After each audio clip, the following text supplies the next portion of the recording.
Na-amaze ako. Na-amaze ako how many people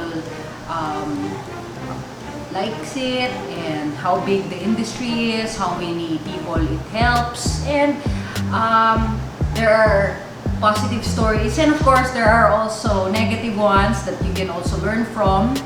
And yeah, siguro yung nakakatuwa rin yung the fact na kinukwento ni Anthony, there's so many people, rags to riches stories. Because before, ibang perception namin you know, from mga outsiders, iba yung perception namin about this whole sport. Usually negative, alam naman natin yan.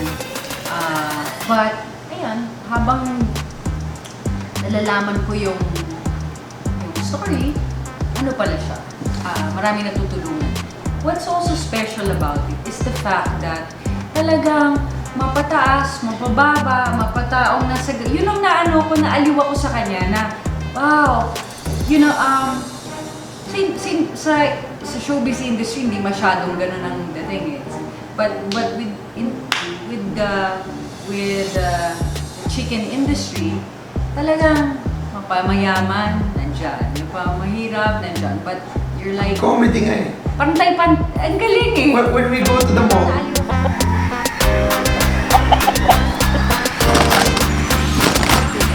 Wonderful.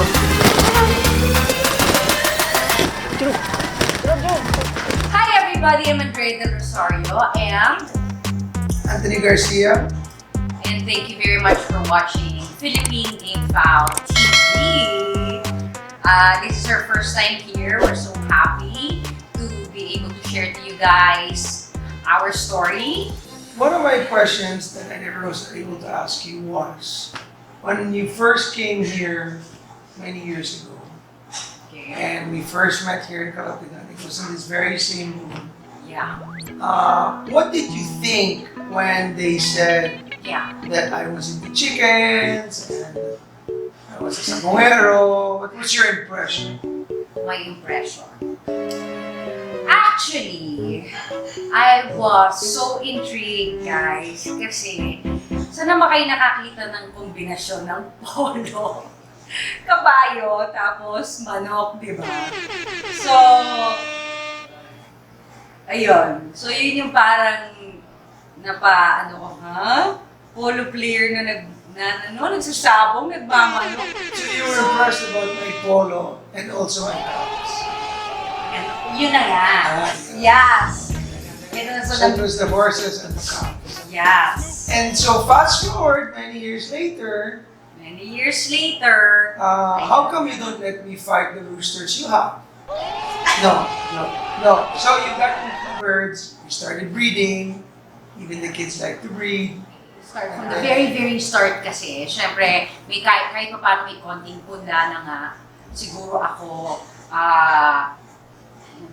childhood ko, I grew up also in a farm in Tagaytay, and we used to take care of animals as well. Wala kaming manok, pero meron kaming rabbits, kambing, may kabayo din. So, basically, exposed na rin ako sa ganong life.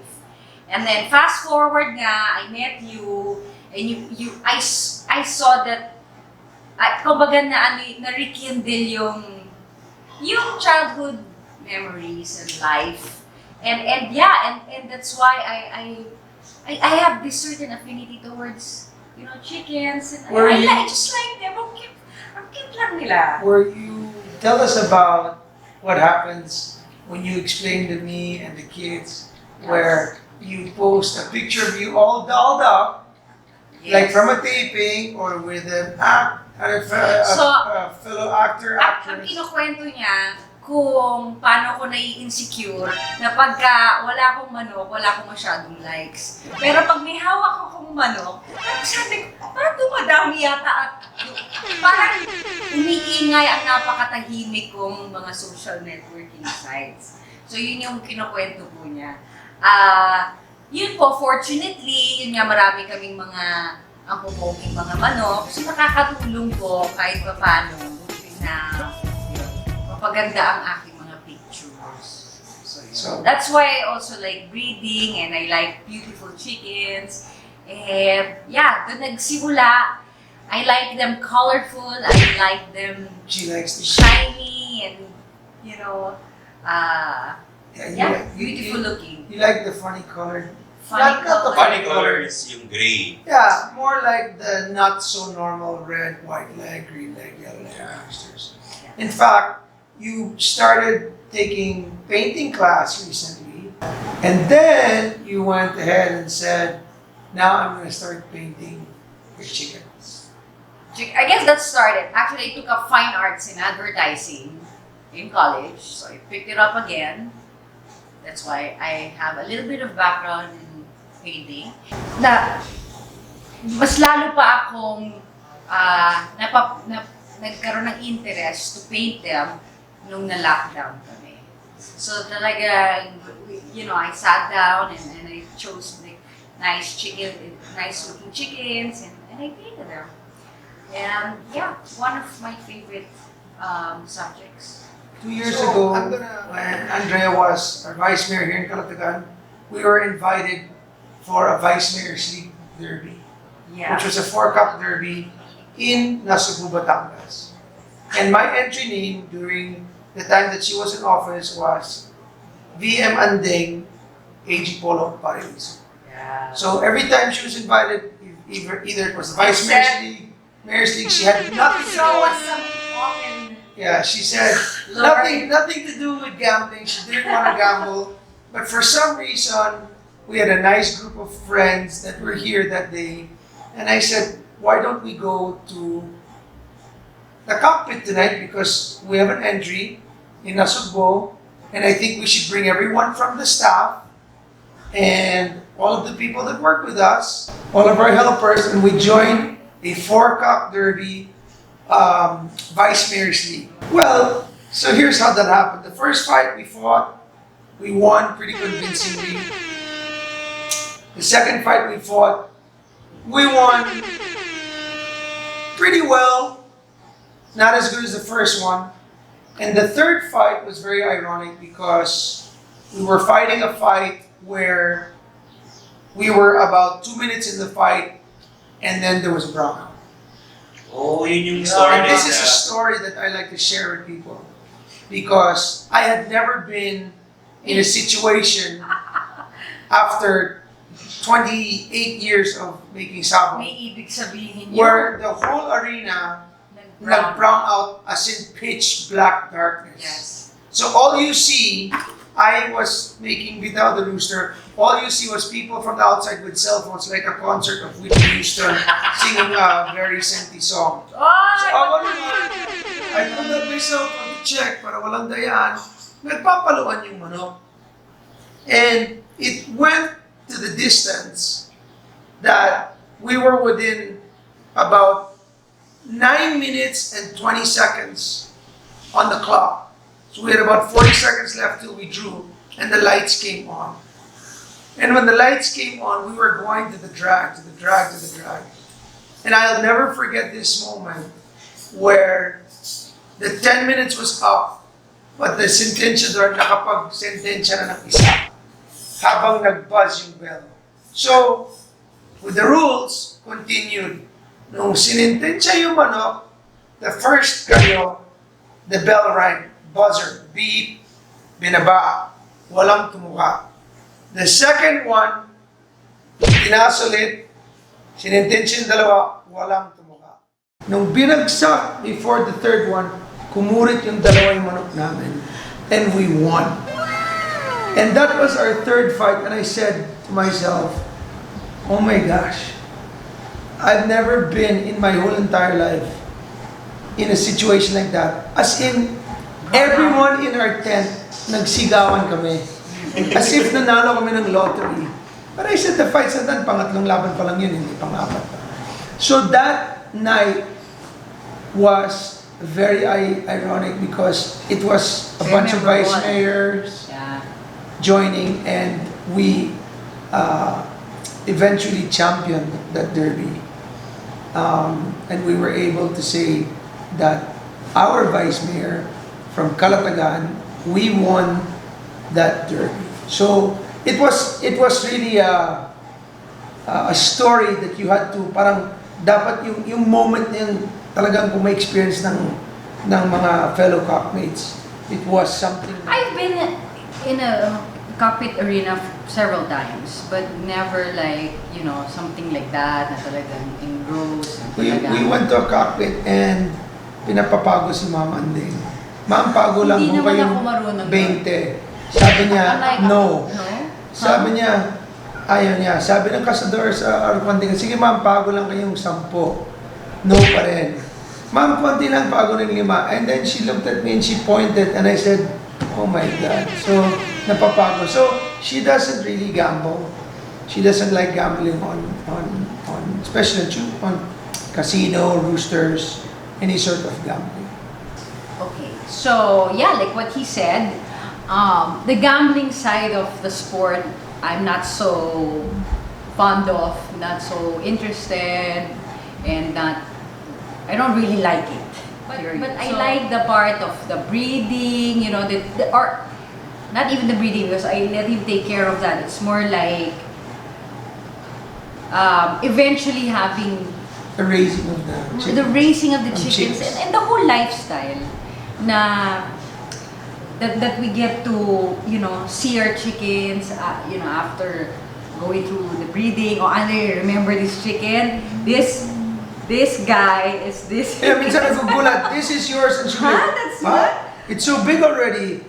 Tapos, she'll feed the sisiu. Di ba? She'll go inside the pen, siya magbibigay ng feed sa sisiu. Yeah. So yung Tapos, whole after a couple lifestyle. months, she'll ask, oh, that's my chicken, huh? Eh, yeah. It's been 8 months since you asked about it, so, no, nandyan na. I like that part na we get to share the memories and experiences with Beatrice, with our daughters, with his daughter. So, yun yung part na talagang I'm really happy about with the whole chicken farm. You still want to learn more. Oh, definitely.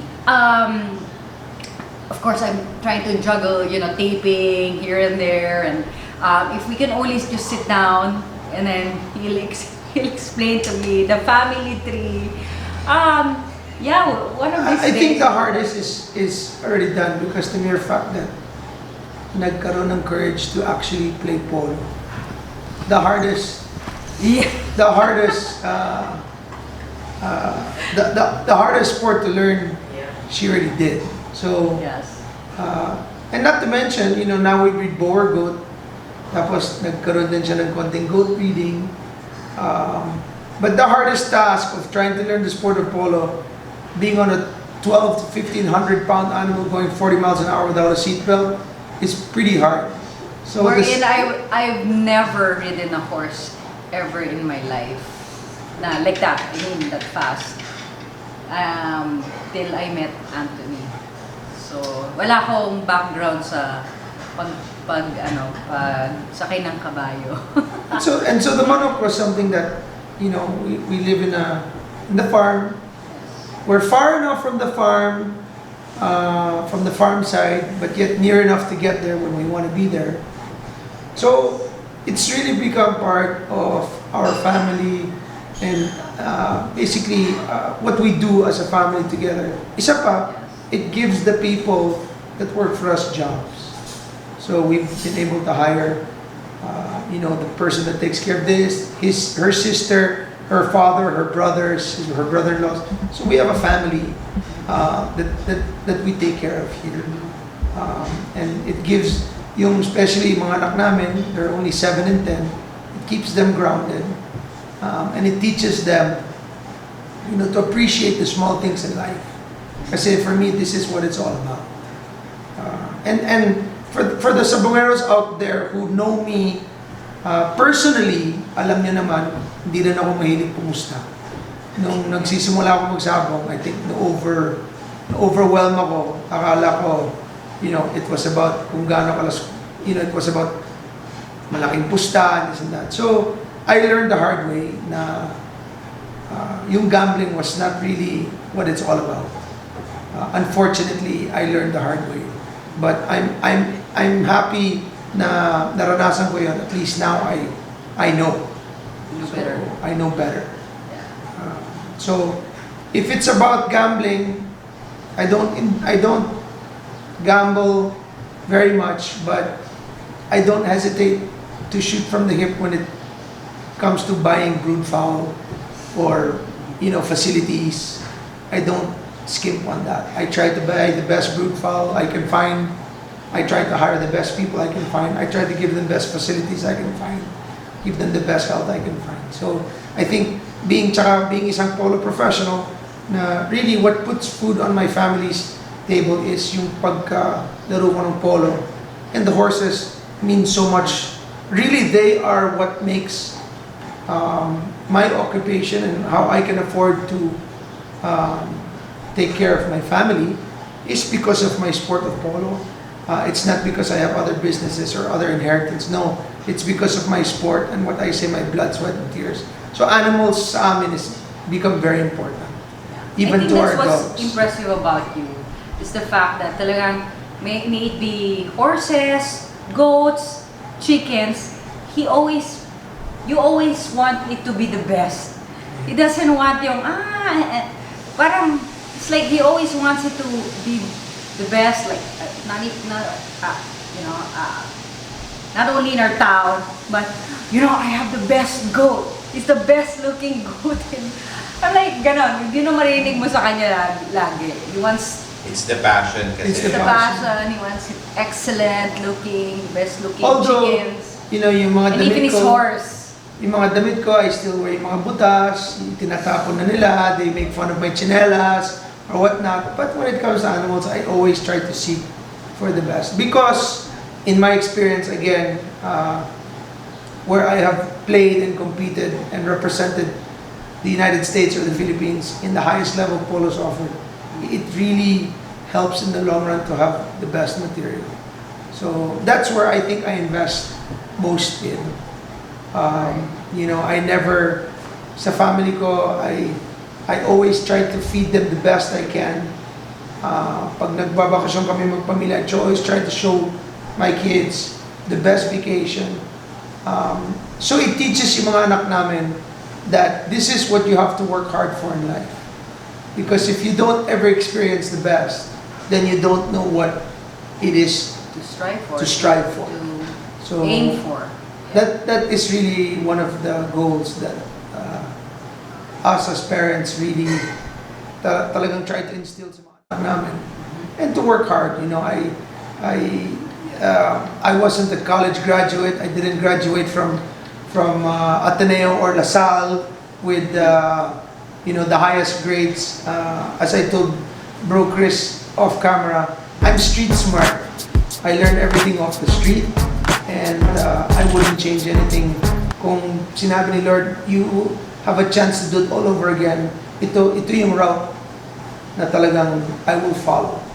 So, Well, account my blessings. He didn't excel academically, but he excelled in the line of sports.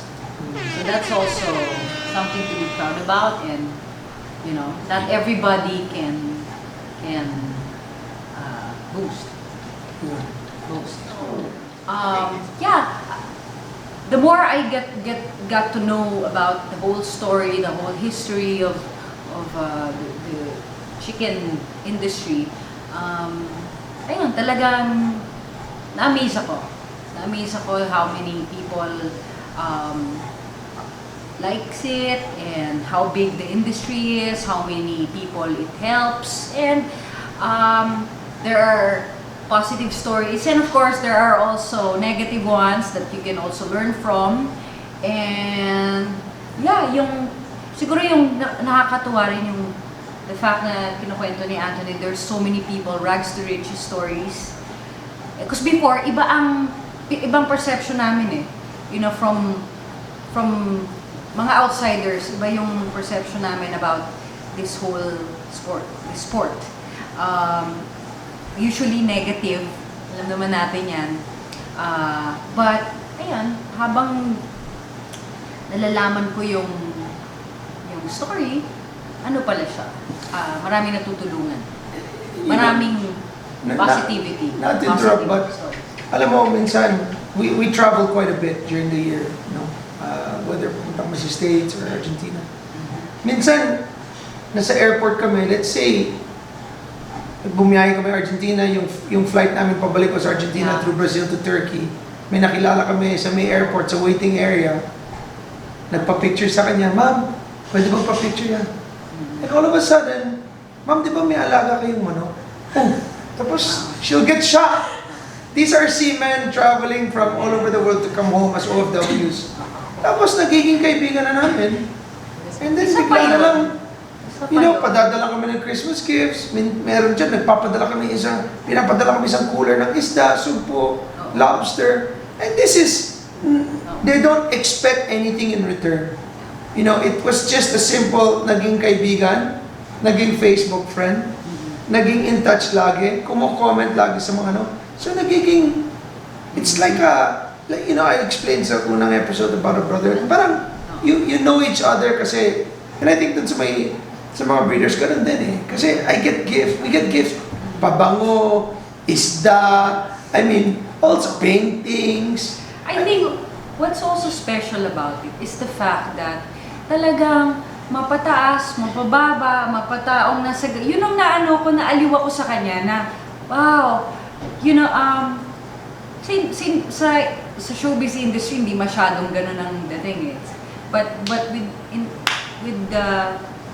the chicken industry, talagang mapamayaman, nandyan. Yung pamahirap, nandyan. But you're like... Comedy nga eh. Ang galing eh. When we go to the mall, Naaliw ako sa kanya. when we go to the mall, yung mga babae, they say, "Ma'am, pwede magpa-picture." Tapos, sasabihin ng babae, "Sir, pwede." Tapos, ako naman, pipicture. Pag pupunta kami sa, halimbawa, other places, karamihan lalaki, pwede magpa-picture. Tapos siya naman, "Oh, sige, tara picture." "Hindi, ma'am. Kayo kung kumuha." Ay, sorry ha. Sorry. Anding kami. Sa bungero ka. Oh, yes, sa bungero nga. Okay. Sige. Yung misis, yung asawa. Yung misis kay ma'am. Akala ko naman si yung mister sa akin. magpapapicture sa akin. Yung pala, sige, picture, okay. Diba? Napahiya tuloy ako. But So, it's common. fun. It's fun. Ito pa. As a matter of fact, even nasa ibang bansa kami, bigla na lang may lalapit sa kanya. I don't know where we In were at the America. time. We were in America, In in a a Mexican supermarket, in a Mexican market na out of nowhere, right? Like, in the middle of nowhere, I mean. And there's this guy that came up to us, you know, Mexican guy. Spanish. ¿Cómo estás? So, kaka, hindi Pilipino to. Lumapit, "Excuse me, aren't you the one in Facebook?" Siya. "So, can I have a picture with you?" So, wow, international. Talo ako mga Pinoy lang eh, di ba? Ay, mga kayo picture. Sa kanya may Mexicano, may ganito, may... nakakaaliw, di ba? So... Tsaka may mga moments kami na we're in other countries, like in the States, halimbawa, shopping mall, hanap ako ng shopping mall na alam ko may mga farm. Para paghatid ko sa kanya sa shopping mall, ikot muna ako. Habang nagsishopping siya, window shopping din ako naman. No? Diba? So it's fun. And we give and take, you know, parang, sige, we'll go to that shopping, pero you let me tingin. So we have a good time. Everybody happy. Everybody happy. Okay, next. Where do you see yourself as a leader, ma'am? Sir Anthony, 5 years from now? This conversation last night, when I was Yeah, telling you myself know, we we're were gonna just retire. talking about it last night. We're in, you know, we don't know where destiny's gonna take us.